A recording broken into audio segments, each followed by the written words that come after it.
What is up mga kabuhok? My name is Balbon and welcome back sa ating regular unboxing series. Ayan, meron po tayo ngayong RX-7X na Swans. Ito yung Pepsi Color.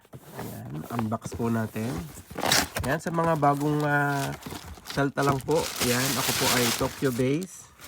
Dito po nagagaling yung helmet at pinapadala ng Pilipinas. Ayan, out of the box po makikita nyo helmet at saka yung chin part lang ang kasama sa box. Ayan. Ito po ay yung Swans. Madami po kasing madaming series na ang Swans na lumabas. Pero ang pinakahuli po yung Swans na 30th anniversary, yung kulay pink, neon color. Pero medyo nahihirapan ako ibenta yon. Ito po ay yung Pepsi color, tricolor na Swans. Napakaganda po nito. Huy. Ayun. Ayan, salamat po sa umorder sa ating client. Ito po yung tricolor na Swans. Ayan. Check po natin. Ganda po niya.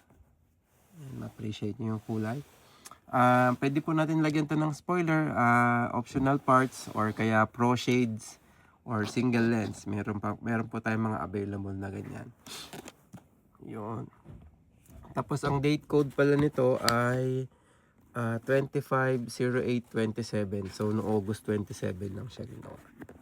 Ayan. So, sa mga naghahanap po ng premium at legit na aray po, mag-visit lang kayo sa aking page or kaya sa aking Facebook or sa mga ibang social media accounts.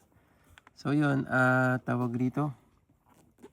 RX-7X po is the racing helmet ng Aray, top of the line. Meron din silang mga touring helmets like Astro GX, or yung classic look naman ay for Neo, Rapide Neo, and then for ADB they have a Tour Cross 5. So yun po, optional lang po yung mga nabanggit ko na mga accessories.